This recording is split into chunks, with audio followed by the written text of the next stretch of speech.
나쁘게 변하는 것을 변질이라고 하고 좋게 변하는 것을 변화라고 이야기합니다. 사람은 매일 변합니다. 나쁘게 변할 수도 있고 또 좋게 변할 수도 있습니다. 나쁘게 변하는 것은 또한 자연의 법칙입니다. 물질의 제3법칙은 모든 것은 자연 상태에서 제대로 관리를 하지 않는다면 변질된다는 것입니다. 예를 들어 우리가 두부를 사서 도마에 놔두고 그대로 방치한다면 시간이 흐르면 이 두부는 썩고 문드러져서 먹을 수가 없게 됩니다. 그래서 우리는 이 두부를 썩지 않게 하기 위해, 변질되지 않기 위해 냉장고에 밀봉해서 보관을 하기도 합니다. 하지만 냉장고가 완벽한 것은 아닙니다. 시간이 지나면 또 썩기 마련입니다. 생리적으로 사람은 연애를 할 때 도파민이라는 호르몬이 나와서 피곤하지 않다고 이야기합니다. 3-4시간 걸어도 피곤하지 않고 또 애인을 집까지 바래다 주고 다시 집으로 돌아가는 길은 더 기쁘다고 합니다. 그리고 밤새 통화를 하고 다음날 만나는데도 절대 지치지 않습니다. 저도 지금의 아내를 신대원 3학년 때 만났습니다. 제가 있는 신대원에서 아내가 있는 곳까지는 편도 2시간, 왕복 4시간이 되는 거리입니다. 근데 저는 아내가 아프다는 이야기를 듣고 전화를 끊고 2시간을 달려가서 약을 주며 손을 잡아주고 다시 2시간을 돌아서 왔습니다. 지금 생각하면 제정신이 아닌 것이었죠. 그런데 일반적으로 연애를 하던 사람이 결혼 후에는 별것 아닌 것 가지고 신경질을 부리는 경우가 많다고 합니다. 사람이 어찌 그럴 수 있느냐 하는데 다시 제정신으로 돌아온 것이죠. 사람은 이처럼 변합니다. 혼자서 살아갈 수 없는 것이 또한 사람입니다. 그래서 누구를 만나느냐에 따라서 그 사람은 또한 변하게 됩니다. 일생에 크게 영향을 끼치는 만남이 3가지를 들 수 있는데, 첫 번째는 부모와의 만남이고, 2번째는 배우자와의 만남이고, 마지막 가장 중요한 3번째는 예수님과의 만남입니다. 예수님을 만난다면 인생은 완전히 달라지게 됩니다. 사마리아 수가성 여인이 대표적인 예이고, 오늘 우리가 함께 나눌 바로 사울이 바로 그 예입니다. 오늘 본문은 사울의 회심 사건을 담고 있습니다. 사울의 회심과 소명을 받는 사건은 오순절 성령 받는 사건 이후 기독교계에서 가장 극적인 사건 중에 하나라고 이야기할 수 있습니다. 누가는 이 사건을 인식하고 사도행전에서 사울의 회심과 소명을 3번에 걸쳐서 작성을 했습니다. 오늘 본문 9장에서는 3인칭으로 이야기를 전하고 있고, 22장에서는 사도 바울 자신이 예루살렘 유대인 청중에게 전하며, 26장에서는 헤롯 아그리빠 왕과 베스도 총독 앞에서 1인칭으로 자신의 과거를 회고를 합니다. 누가는 이미 사도행전 8장 3절에서 사울이 교회를 잔멸할세 각 집에 들어가 남녀를 끌어다가 옥에 넘기라, 예루살렘 교회 신자들을 박해하던 사울의 모습을 간략하게 언급하였고, 오늘 본문 9장은 그 이야기를 계속해서 이어서 나아가고 있습니다. 여러분, 우리는 사울에 대해서 또 바울에 대해서 아주 잘 알고 있습니다. 사울은 8일 만에 할례를 받은 베냐민 지파 사람이고, 시브리인 중에 시브리인이며 바리새인으로는 율법에 열심히 있었던 사람이었습니다. 또한 가말리의 문화에서 엄한 율법 교육을 받았고, 그만큼 그는 유대인의 법과 문화와 종교에 능통했던 사람이었습니다. 동시에 사울은 다소 사람으로서 나면서부터 로마 시민권을 가진 로마 사람이었습니다. 그래서 헬라어와 헬라 문화에 익숙한 사람이었던 것이죠. 게다가 그는 생업으로 천막을 만드는 일을 해서 자급자족까지도 가능했던 사람이었습니다. 이 모든 사울의 특징을 우리가 살펴보았을 때 그는 복음이 문화와 언어와 종교의 장벽을 넘어 유대인과 헬라인 모두에게 전파되는데 큰 무기가 되는 그런 사람이었습니다. 그런데 그런 그는 어떠한 사람이었습니까? 이 모든 것을 다 갖추었지만 그는 복음을 전파하기보다 제거하기 원했고, 그리스도를 사랑하기보다 핍박하기 원했고, 교회와 함께하기보다 잔멸하기를 원했다는 것입니다. 그런데 이런 사울을 주님이 친히 만나 주셨던 사건이 오늘 본문에 1에서 30절까지 기록되어 있는데, 오늘은 1에서 30절까지 세 가지를 함께 같이 나누도록 하겠습니다. 첫 번째로 부활의 주님을 만난 사건이 1에서 2절에 기록되어 있습니다. 사울은 정말 구원받을 자격이 없는 사람이었습니다. 그는 스데반이 순교하는 날, 그날부터 예루살렘에 큰 박해를 일으킨 주범이었습니다. 그는 각 집에 들어가 남녀를 끌어다가 옥에 갇게 하고, 회당에 들어서 사람을 끄집어내고 때리고 옥에 가두고 그렇게 했던 사람이었고, 사람을 죽일 때 찬성표를 던진 사람이었으며, 심지어 스데반이 순교를 하였을 때 스데반 앞에서 그가의 죽음을 마땅하다라고 여겼다라고 성경은 기록하고 있습니다. 그래서 누가는 교회를 박해하는 사울을 날뛰는 야생 짐승처럼 표현을 하였습니다. 사도행전 8장 3절에 사울이 교회를 잔멸했다라는 표현은 시편 80편 13절에 포도원을 황폐하게 만드는 멧돼지를 가리키는 단어와 같은 단어입니다. 1절에도 주의 제자들에 대하여 여전히 위협과 살기가 등등하였다는 표현이 있는데, 이것은 거칠게 숨을 쉬는 맹수를 표현하는 단어입니다. 사울은 정말 먹잇감을 쫓아 끝까지 추격하는 맹수와 같은 사람이었고, 기독교를 믿는 사람이라면, 예수님을 믿는 사람이라면 어디들 갈 수 있는 그런 사람이었습니다. 사울은 아마도 유대교 안에서 상당히 인정을 받는 사람이었던 것 같아요. 그래서 그는 더욱더 그렇게 많이 유대인들을 핍박했던 것 같습니다. 크리스찬들을. 그러나 그는 더 사람의 인정을 받기 위해 누가 시키지도 않았는데 다메섹에 있는 그리스도인을 잡아오기 위해 이것을 허락하는 대제사장의 공문 또한 받았습니다. 유대교 최고 권력자인 대제사장은 유대인 공동체로 숨은 범죄자를 예루살렘으로 송환할 권한이 있었고, 그래서 공문을 써서 사울에게 주었습니다. 그래서 사울은 그 권한을 가지고 그리스도의 도를 따른 사람을 만난다면 남녀를 가리지 않고 무조건 예루살렘으로 결박하여 잡아오려고 했습니다. 그래서 1절에 보면 위협과 살기가 등등하여, 아까 제가 설명했다시피 마치 맹수와 같이 숨을 씩씩거리고 있는, 공격하려고 하는 그 모습을 우린 상상할 수가 있습니다.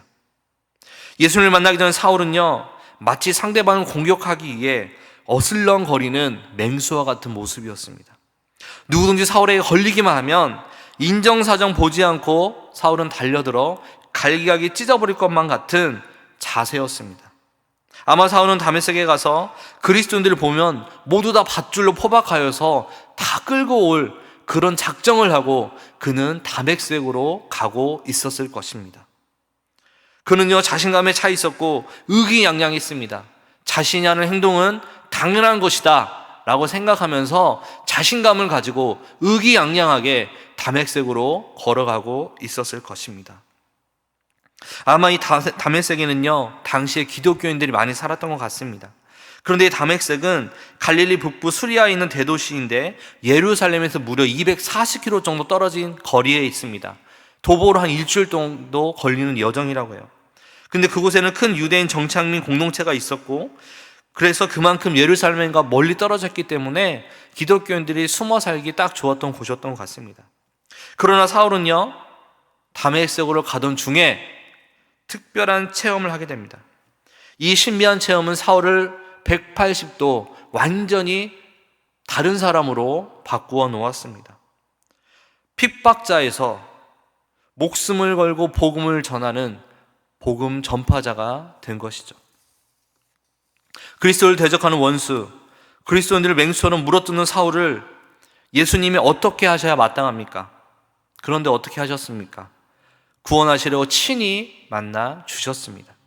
그리스도를 박해하러 가는 길 위에서 그를 친히 만나 주셨습니다. 사울은 그런 은혜를 받을 자격이 하나도 없는 사람입니다. 자신도 후에 디모데전서에서 죄인 중에 괴수라고 표현을 하였고, 하나님의 교회를 박해하였다라고 표현하였고, 그런데도 주님은 사울을 만나 주시고 구원하셨습니다. 그래서 고린도전서 15장 10절에 바울은 이렇게 고백합니다. 나의 나 된 것은 하나님의 은혜다. 그래서 구원은 전적으로 하나님의 은혜입니다. 자격이 조금도 없는 죄인에게 하나님이 일방적으로 내려오셔서 베푸시는 은혜입니다. 사울에게 베푸시는 예수님의 이 은혜는 그래서 우리에게 큰 위로를 줍니다. 사울처럼 괴수 같은 그런 죄인도 주님이 구원하신다는 것입니다. 사울처럼 죄가 아무리 커도 오래 참으시고 때가 됐을 때 긍휼을 있게 하신다는 것입니다. 그러므로 우리도 이 예수님의 은혜를 입을 수가 있습니다. 죄가 아무리 크고 많아도 예수님은 우리를 오래 참으십니다. 긍휼을 있게 하십니다. 그래서 예수님은 우리에게 자격을 요구하시는 것이 아니라 믿음을 우리에게 요구하십니다. 그래서 우리는 그분을 믿고 구해야 할 것입니다. 우리가 아무리 자격이 없을지라도 예수님의 풍성한 은혜로, 바다와 같은 넓은 큰 은혜로 우리를 구원하실 것입니다. 3절과 4절에 보니까 사울이 길을 가다가 데메섹에 가까이 이르더니 호련히 하늘로부터 빛이 그를 둘러 비추는지라 땅이 엎드려서 들음에 소리가 있어 이르되 사울아 사울아 내가 어찌하여 나를 박해하느냐 하시거늘. 사울이 길을 가는데 갑자기 태양보다 더 밝은 빛이 사울과 그 일행에게 비추었습니다. 그들은 그 자리에서 모두 땅에다 엎드러졌습니다. 일반적인 현상이 아닌 거겠죠. 그렇기 때문에 그들은 땅에 엎드렸습니다. 하늘로부터 빛이 비치고 음성이 들렸다는 것에는요, 특별한 의미가 있습니다. 하나님이 자신을 계시할 때 빛과 음성으로 계시하십니다. 밝은 빛은 하나님의 영광을 상징합니다. 그래서 하나님의 영광스러운 빛을 본다면 인간은 눈이 멀 수밖에 없습니다. 밝은 빛을 보고 땅에 엎드린 사울은 하늘로부터 음성을 듣습니다. 부활하신 예수님의 음성을 듣습니다. 빛 가운데 서서 그분이 사울의 이름을 부르면서 사울아 사울아 내가 어찌하여 나를 핍박하느냐.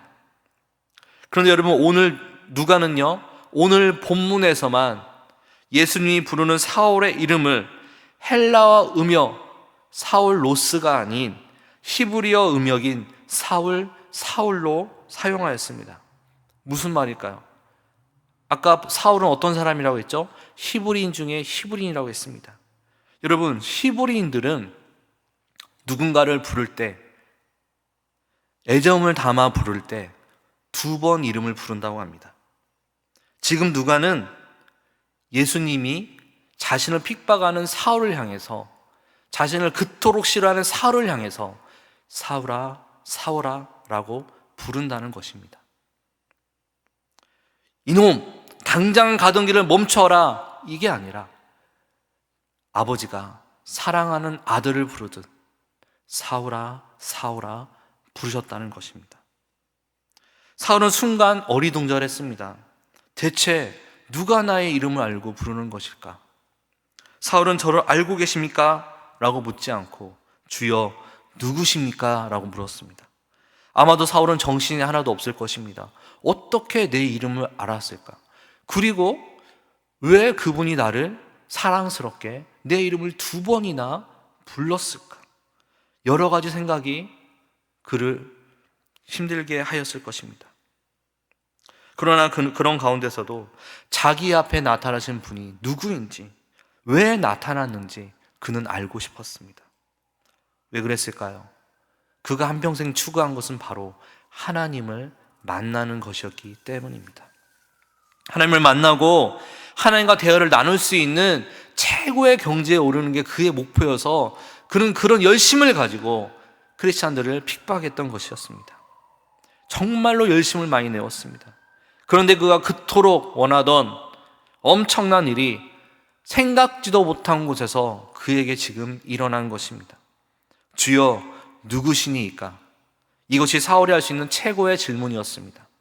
그때 그분의 입에서 정말 놀라운 말이 나왔습니다. 나는 내가 핍박하는 예수라. 여기서 사울은 한 가지 사실, 즉 예수님이 자기 앞에 살아서 나타나신 것을 통해 지금까지 자기가 믿어오고 확신하고 있던 모든 것들이 다 틀렸구나, 다 엉망이구나, 내가 잘못 생각했구나, 거짓이었구나, 확실히 그는 보게 되었습니다. 사울은 처음으로 예수님이 진짜 누구신지를 보고 듣고 알게 되었습니다. 예수님은 그를 인격적으로 만나 주신 것입니다. 사울에게 있어서 진리의 인식은요, 듣는 데서 시작되었지만 보는 것으로 그는 시작되었습니다. 즉 다른 사람이 전해주는 것을 듣고 믿은 것이 아니라 직접 보고 그가 믿게 된 것이었습니다. 살아계신 부활하신 예수님을 본 순간 그는 바뀌었습니다. 여러분, 우리는요, 믿지 않는 사람들에게 예수님을 전하면 되게 이런 소리를 듣습니다. 직접 나타나시면 직접 있다는 증거를 보여줘라. 그러면 내가 믿겠다. 그런 사람들이 많이 있습니다. 그리고 내 눈에 직접 보이지 않는다면 절대 믿지 않겠다. 이런 이야기를 합니다. 그래서 보지 않고는 믿지 않는 사람들 중에는 예수님께서 사울에게만 이렇게 극적으로 나타나는 것이 불공평하다라고 하는 사람들도 있습니다. 나한테도, 믿지 못하는 나한테도 한번 직접 나타나셔서 말씀하시면 믿을 텐데 왜 안 나타나실까? 왜 나에게는 아무런 음성도 들려주시지 않으실까? 우리 이런 질문하는 사람들이 있습니다. 여기서 우리는요, 두 가지를 생각할 수 있습니다. 우선 하나는요, 예수님이 사울에게 이런 극적인 방법을 사용하시는 것은 그만큼 그가 악한 사람이었기 때문입니다. 이 방법이 아니고는 그가 돌아올 방법이 없기 때문에 예수님은 그 앞에 그렇게 나타난 것입니다. 그래서 어떤 크고 신비한 체험을 통해 예수님을 믿는 것을 부러워하는 분들은 그래, 내가 이 정도로 악한 사람이 아니었구나 생각하는 게 좋을 것입니다. 또 다른 하나는 사울을 장차 이방 세계의 복음을 전하는 자로 하나님이 쓰시기 위해서 그는 부활하신 예수님을 직접 만나고 계시를 받고 명령하는 게 필요했다는 것이죠. 여러분, 지금도 이슬람권이나 군상권에서도 예수님을 믿게 된 분들은 이런 환상을 통해서 믿는 경우가 가끔가다 있다고 합니다. 실제로 2016년 12월 29일 어떤 일이 있었냐면 기독일보에 실린 기사인데 IS 무장단체인 중에 하룬이라는 사람이 그 단체원들 19명과 함께 한 20명 정도 되죠. 실제적으로 중동 지방에서 그 예수님을 믿고 세례받는다는 첩보를 입수하고 그들을 다 죽이기 위해서 20명과 함께 무장을 해서 갔다고 합니다. 하지만 이미 행사는 끝났고 기독교인들이 탄 버스는 다른 곳을 향해 가고 있었다고 해요. 그래서 이들은 이 버스를 끝까지 쫓아가서 총을 쏘면서 끝까지 쫓아갔다고 합니다. 하지만 그때 어떤 일이 일어났냐면 실제로 모래 폭풍 속에서 한 사람이 서 있었고 어떤 음성을 이 사람들이 들었다고 합니다. 그리고 실제로 그들이 그 음성을 듣고 그 자리에서 꼬꾸라지고 예수를 믿었다고 하는데 어떤 음성이 들렸냐 하면 이런 음성이 들렸다고 합니다. 나는 세상을 파괴하기 위해서 아니라 구원하고자 왔다. 평안히 가거라. 20명 중에서 18명은 그 소리를 듣고 엎드러져서 예수를 믿게 되었고, 하지만 여전히 그 중에 2명은 지금도 믿지 않고 있다고 합니다. 마찬가지입니다, 여러분. 경험을 했을지라도, 그런 신비한 체험을 했을지라도 믿지 않는 사람이 또 있다라는 것이죠. 6절에 보면 예수님은 사울에게 일어나 성으로 들어가라 하시면서 다른 사람이 와서 너의 일을 알려줄 것이다 말씀하셨습니다. 그런데 흥미롭게도 사울에게 비쳤던 강렬한 빛과 똑똑히 들리는 음성을 일행들은 듣지 못했다는 거예요. 아무것도 못 보거나 못 들은 것은 아니었습니다. 빛을 보았지만 그들은 주님을 알지 못했고, 소리는 들었지만 주님의 목소리를 알아듣지 못했습니다. 하지만 사울은요, 영광스러운 주를 보았고 그 음성을 들었습니다. 예수님께서 친히 그를 만나 주셨기 때문에 그가 믿게 된 것이었습니다. 사울은요, 예수님의 도구였습니다. 6절에 예수님은 내가 행할 것을 내게 이를 자가 있느니라고 말씀하셨습니다.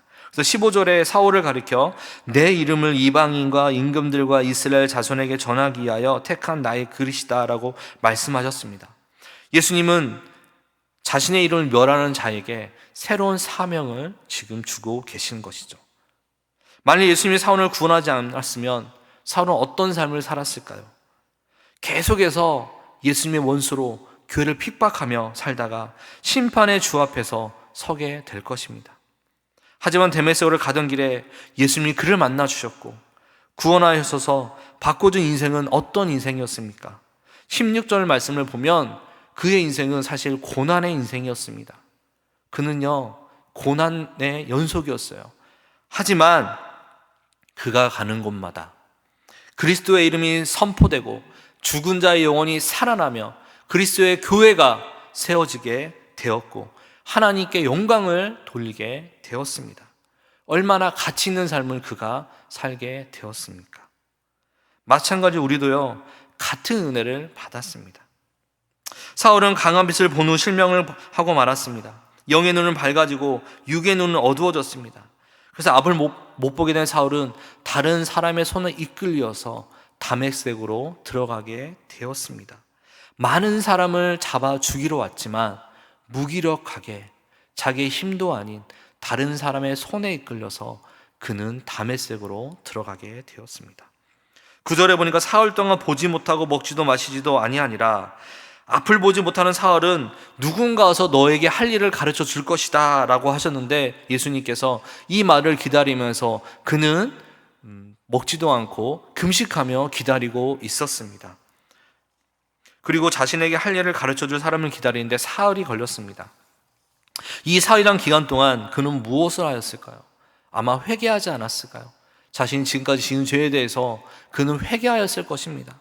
주여 저를 불쌍히 여겨주소서, 주여 저를 불쌍히 여겨주소서, 이 말밖에 할 수 없었을 것입니다. 그리고 그는 과거 자신의 잘못된 행동을 깨달으며 회개하고 부활하신 예수님을 만난 충격에서 헤어나지 못했을 것입니다. 두 번째로 이제 아나니아를 만나는 사건이 10에서 18절에 기록되어 있습니다. 사울의 회심 사건 이후 예수님께서는 사울의 여러 사람을 만나게 하십니다. 그중 먼저 만나는 사람은 바로 다메섹에 있는 아나니아였습니다. 10절에 보니까 그때 다메섹에 아나니아라 하는 제자가 있더니 주께서 환상 중에 불러 이르시되 아나니아야 하시거늘 대답하되 주여 내가 여기 있나이다 하니, 예수님께서는 아나니아라는 사람에게 환상 중에 나타나셔서 그가 해야 될 일을 자세하게 세밀하게 알려주십니다. 찾아가야 할 집 주인의 이름과 그 집에 위치한 거리 이름과 찾아가 만나면 사울이 하고 있을 일과 사울이 기도하는 중에 보게 된 환상 내용까지 모두 자세하게 세밀하게 알려주십니다. 그런데 여러분 13절에 보면 아나니아는 가기를 두려워했습니다. 왜 두려워했을까요? 이미 사울에 대한 소식을 어느 정도 알고 있었던 거예요. 그가 어떤 사람이었는지, 그가 자신들을 얼마나 핍박했던 사람이었는지, 그가 지금 자신들을 잡으러 오고 있는데 예수님이 자기 앞에 나타나서 이렇게 명령하시니까 그는 지금 망설이고 있는 거예요. 아무리 경건하고 그런 사람일지라도 이 일이 썩 내키진 않았을 것입니다. 주저하는 아나니아에게 예수님은 15절에 다시 말씀하십니다. 주께서 이르시되 가라, 이 사람은 내 이름을 이방인과 임금들과 이스라엘 자손들에게 전하기 위하여 택한 나의 그릇이라. 예수님의 말씀대로 집가라는 거리로 가서 앞을 보지 못하는 사울에게 안수하며 이렇게 또한 말합니다. 17절에 형제 사울아, 주 곧 내가 오는 길에서 나타나셨던 예수께서 나를 보내어 너로 다시 보게 하시고 성령으로 충만하게 하신다니, 18절에 즉시 사울의 눈에서 비늘 같은 것이 벗어져 다시 보게 된지라 일어나 세례를 받고. 아나니아가 안수를 하자 두 가지 일이 동시에 일어납니다. 하나는 사울의 멀었던 눈이 치료되는 것과 또 다른 하나는 그에게 성령 충만함이 임하는 것이었습니다. 사울은 눈에서 비늘 같은 게 벗겨지면서 앞을 보게 되었습니다. 그의 마음에 말할 수 없는 기쁨과 하나님의 성령의 충만함이 그에게는 임하였습니다. 여기서 충만하다라는 뜻은요, 완전히 채운다라는 뜻입니다. 부족함 없이 가득히 채우고 완전하게 만든다. 그의 전인격이 하나님의 손에 붙잡힌 사람이 지금 된 것입니다. 세 번째로 바나바를 만난 사건이 19에서 31절에 기록되어 있습니다. 누가는 사울의 회심을 기록할 때 더 많이 신경 쓴 부분은요, 사실 회심 부분보다도 사울이 어떻게 교회와 함께 하게 되었는지에 대해서 더 많이 기록하고 있는데 3분의 2 분량가량을 기록하고 있습니다. 교회를 박해하던 자가 교회의 일원이 되는 게 사실 쉽진 않을 것입니다. 시간이 필요한 것은 당연한 것이죠. 사도행전 주인공이자 아시아, 유럽, 로마까지 위대한 복음을 선포했던 그 선교사에게 13편의 신약성경을 저술한 사도 바울도 교회와 함께 하는데 형제들의 도움이 필요했고 시간이 필요했습니다. 태어난 아기에게 돌봄이 필요한 것처럼 구원받은 성도에게도 그래서 돌봄이 필요하다는 것이죠. 그리고 예수님은 교회를 통해 우리를 돌보신다는 것입니다. 교회가 함께 하도록 하셔서 함께 자라게 하십니다. 다메섹 교회와 예루살렘 교회에서 각각 사울은 교회에 받아들여지는 데 어려움을 겪었습니다. 물론 중간에 3년의 기간이 있었지만 여전히 그는 악명 높은 인물이었기 때문에 교회에서 그를 믿고 받아들이기가 쉽지는 않았습니다. 하지만 그때마다 하나님께서는 그에게 도울 자를 보내주셨다는 것이죠.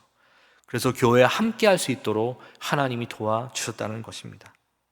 다메섹에서는 아나니아가 그 역할을 하였고 이제 예루살렘 교회에서는 바로 우리가 잘 알고 있는 바나바가 그 역할을 하게 되었습니다. 19절에 보니까 음식을 먹음에 강건하여 지니라. 사울이 다메섹에 있는 제자들과 함께 며칠 있을세 20절에 즉시로 각 회당에서 예수가 하나님의 아들이심을 전파하니. 사울은 음식을 먹고 강건해져서 그 열심히 원래 있었던 사람이기 때문에 그는 바로 나가서 예수님이 하나님의 아들이심을 증거하였습니다. 하지만 혼자 가면 미쳤다고 소리를 듣기 때문에 그는 제자들과 함께 갔던 것이죠. 사울이 누구인지 알고 왜 다메섹에 온지 알았던 유대인들은 다 놀라고 어리둥절했습니다. 그래서 여러 날이 지나 유대인들이 이 사울을 죽이기로 공모하였습니다.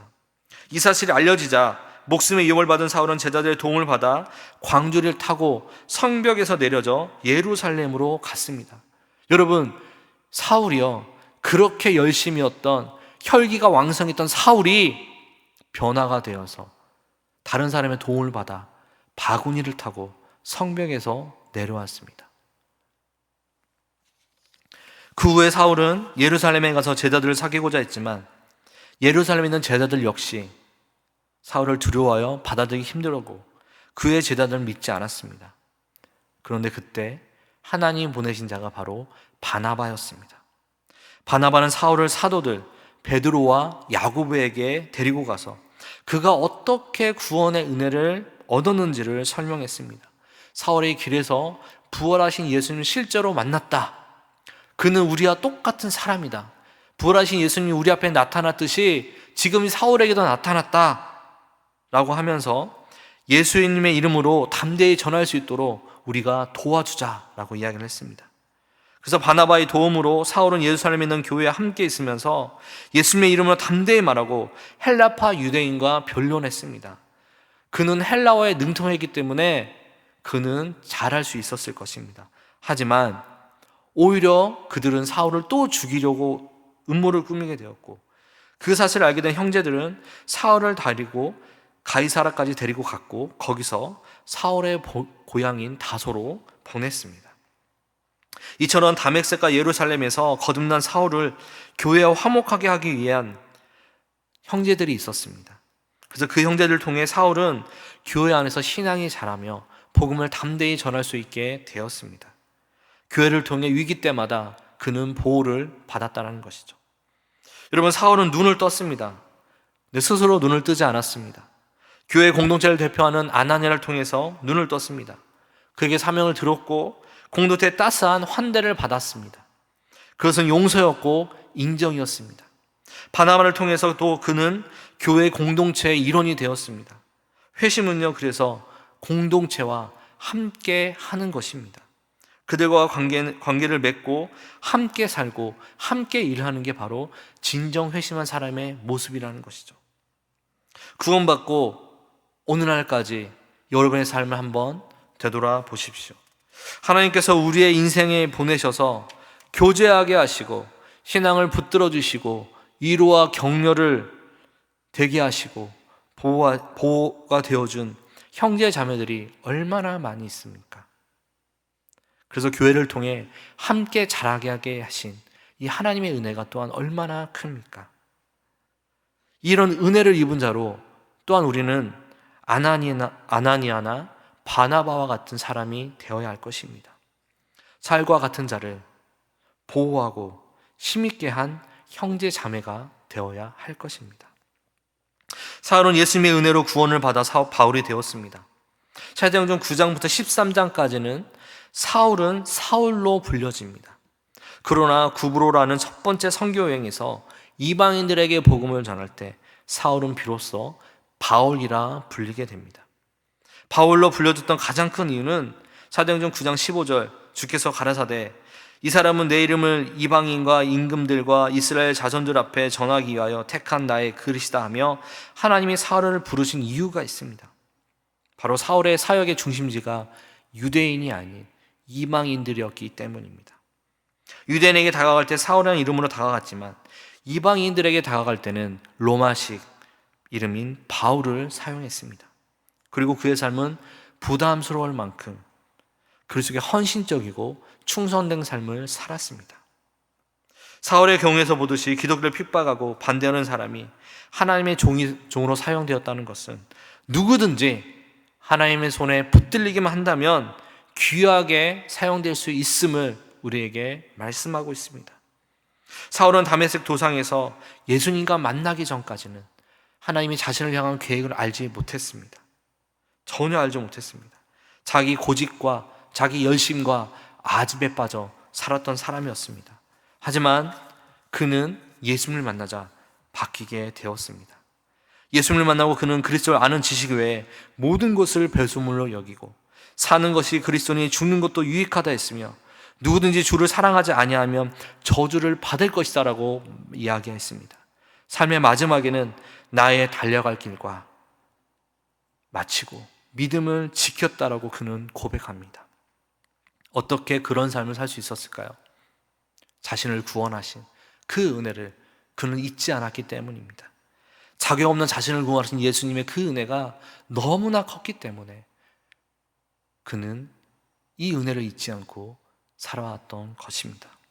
사랑하는 여러분, 우리 각자도 하나님을 만났던 시점을 다시 돌아가 그때 주님 앞에 모든 것, 우리의 신분과 지식과 경험을 내려놓고 다시 초심으로 돌아가 하나님의 말씀에 순종하며 우리 역시 이 하나님의 복음을 전하는 통로로 사용되어야 할 것입니다.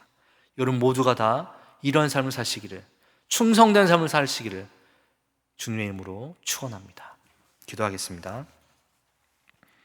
하나님, 오늘 말씀을 기억합니다. 나를 부르신 이도 하나님이시며 나를 보내신 이도 하나님이시며 나의 나 된 것은 다 하나님의 은혜입니다. 이 은혜를 늘 기억하며 살아가는 우리가 되게 하여 주시옵소서. 나보다 형제를 낫게 여기고 서로를 격려하고 위로하며 살아가는 그리스도의 참된 공동체가 되게 하여 주시옵소서. 예수 그리스도 이름으로 기도하옵나이다. 아멘.